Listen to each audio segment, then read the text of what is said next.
He cracked number of examinations, lower PCS, income tax and somewhere else, 3-4 exam इस बीच इन्होंने crack किए थे और सबको उम्मीद भी थी, हमें पता भी था कि वो इंटरव्यू देने गए हुए हैं। अब यहाँ पर एक विशेष प्रश्न है कि पंकज के स्कूल में आप लोग पढ़ रहे हो या आपके स्कूल में पंकज ने पढ़ा था?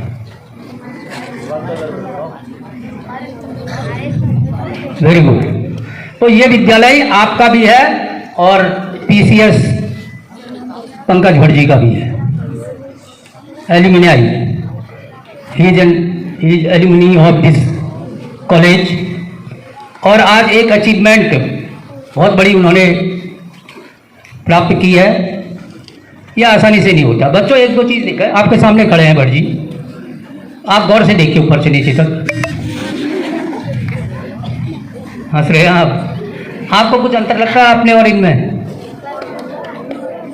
क्या अंतर लगता है? इनकी आंखें कितनी हैं? 2 हैं। सर में बाल हैं, 2 लेग्स, 2 आर्म्स। तो मॉर्फोलॉजी में तो कोई अंतर नहीं है। मॉर्फोलॉजी वैसी है जैसी सामान्यतः आदमी की होती है और आप लोग की इसी तरह से है। और मैं कह रहा हूं आपके एनाटॉमी और फिजियोलॉजी में भी कोई अंतर नहीं होगा। अगर लेकिन परफॉर्मेंस पर, अचीवमेंट पर हम लोग एक डिफरेंस आता है। उसके लिए डिफरेंस आने के लिए डिफरेंट बनना पड़ता है। और डिफरेंट बनने का रास्ता क्या होता है वो हम क्या बताएंगे, पंकज जी बताएंगे थोड़ी देर में आपको। औरों से अलग होने के लिए क्या क्या करना पड़ता है यह अभी बताया जाएगा आपको। वैसे मैं कई बार आप लोगों को कहता हूं, सफलता का सामान्य सूत्र है मेहनत गुणा IQ। बहुत गर्व की अनुभूति हो रही है कि मैंने जिस विद्यालय से पढ़ा और आज मैं वहाँ आप लोगों के बीच आके इस तरह से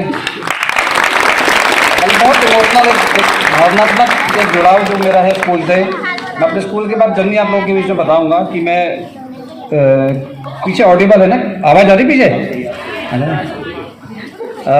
कक्षा 6 में मैंने यहाँ पर प्रवेश लिया।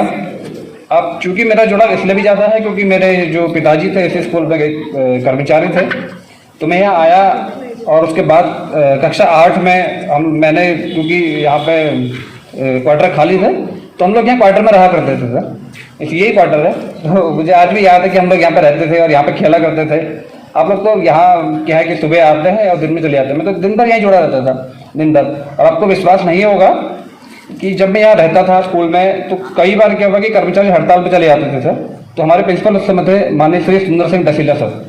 तो उनके निवेदन पर मैंने चाय बना के अध्यापकों को चाय पिलाई है। आपको लोगों को पता होगा खेल साहब सबको कितनी बार मैंने खुद अपने हाथों से बना के चाय पिलाई।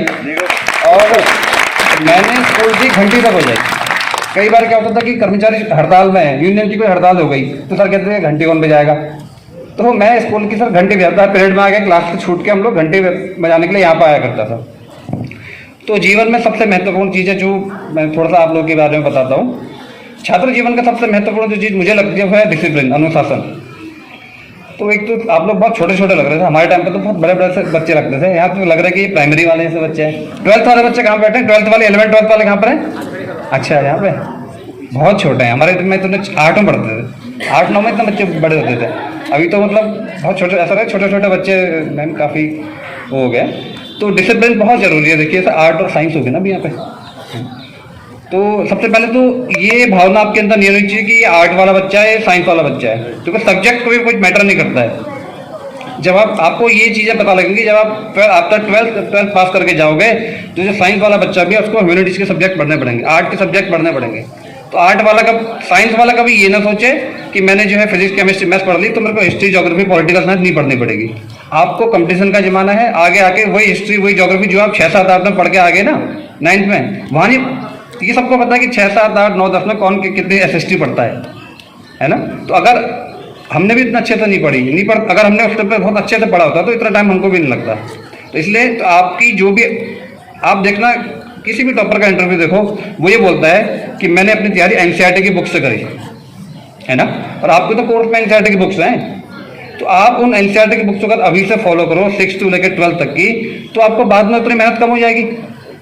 तो ये बहुत ज़रूरी है कि आप जो है अपनी जो बेसिक्स बुक्स हैं, जो एनसीईआरटी की जो भी बुक्स हैं, हिस्ट्री की हो, ज्योग्राफी की हो, अपनी इंग्लिश मीडियम में शायद ना सर, ये अच्छी चीज़ है। हमारे टाइम पे तो हिंदी मीडियम हुआ करता था, है ना। पहली चीज़ तो ये गलत फहमी आ रहा है कि हिंदी मीडियम वाला कुछ नहीं कर सकता, इंग्लिश मीडियम वाला कुछ नहीं कर सकता। लैंग्वेज कभी बाहर नहीं बनती है, language doesn't matter, language matter नहीं करती है ना। मेरी रैंक 3rd है, लेकिन ओवरऑल मेरा हिंदी माध्यम में मेरे जो मेंस के मार्क्स हैं, रिटर्न में जो मार्क्स है, मेरे ओवरऑल 2nd रैंक है मीडियम मार्क्स में, टोटल जो मार्क्स हैं उसमें, है ना। तो मीडियम तो मैटर करता ही नहीं है, मैटर करता है आपकी राइटिंग स्किल, आपका लेखन कौशल कैसा है। तो आप सबसे अच्छी चीज़ ये है कि आप, मैं अभी सरसर में कह भी रहा था कि छात्र जीवन में ही हमारे लेखन की शुरुआत हो जाती है ना। आप लोगों की जो राइटिंग आज बन गई, जो लेखन कौशल आज सुधार हो गया, वो आपका हमेशा रहेगा। महात्मा गांधी जी के बारे में आपने पढ़ा होगा, महात्मा गांधी जी की हैंड राइटिंग बहुत खराब थी, है ना। महात्मा गांधी जी कहते थे कि मेरी हैंड राइटिंग बचपन से मैंने कभी सुधारी नहीं, कभी इस ध्यान नहीं दिया, तो हमेशा खराब ही रही। तो आप लोगों के पास मौका है अभी, है ना, अपनी हैंड राइटिंग में सुधार कीजिए।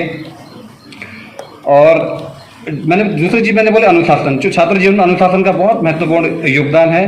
आप जो है एक टाइम टेबल बनाइए। और दूसरा में, हाँ, टाइम टेबल, कि आपका एक डेफिनेट टाइम टेबल होना चाहिए, है ना, कि आप सुबह यहाँ पर आ रहे हैं, उसके बाद आप घर गए, अपना खाना खाया, थोड़ा देर पढ़ा। खेलना भी बहुत जरूरी है। आजकल के पेरेंट्स का ये रहता है ना कि बच्चे को खेलने पर कूदने नहीं जाने देते हैं, तो खेलना कूदना भी बहुत जरूरी है अपनी जगह पर, है ना। आप ये देखो ओलंपिक हुए हैं, है ना। अच्छा, एक क्वेश्चन पूछो आप लोगों से। अच्छा, पेरिस से ओलंपिक में सिल्वर मेडल आया हमारा? किस में आया? जेवलिन थ्रो में आया ना। कौन लेके आए? नीरज चोपड़ा। और टोटल कितने मेडल आए पेरिस ओलंपिक में हम लोग के? 7 6 गोल्ड मेडल आए कोई? ब्रॉन्ज? अच्छा, हॉकी टीम कौन सा मेडल लेके आई? ब्रॉन्ज। चलो, इतना तो पता है आप लोगों को। तो देखो, जनरल अवेयरनेस भी बहुत जरूरी है ना। तो जीवन में एक तो आप एक चीज आप जरूर करिए कि अभी सबसे मेरी बात भी हो रही थी, सबने बोला कि हमने न्यूज़पेपर यहाँ पर लगा रखा है, तो न्यूज़पेपर रीडिंग बहुत जरूरी है ना। तो आप चाहे हिंदी वाले, हिंदी अगर अखबार प्रेफर करते हो हिंदी वाला, और इंग्लिश वाला प्रेफर करते हैं द हिंदू या इकोनॉमिक टाइम्स, कोई सा भी आप, इंडियन एक्सप्रेस, कोई सा भी एक अखबार डेली फॉलो कीजिए। और डेली अखबार में खबरें ये नहीं पढ़नी है कि यहाँ एक्सीडेंट हो गया, यहाँ बकरी मर गई, या कुत्ता मर गया, ये भाग गया, ये भाग गई, ऐसी खबरें नहीं। ऐसी खबरें पढ़ते हैं, मजा बहुत आता है, झटकारे लेके पढ़ते हैं, लेकिन ये आपके हित में नहीं है ना।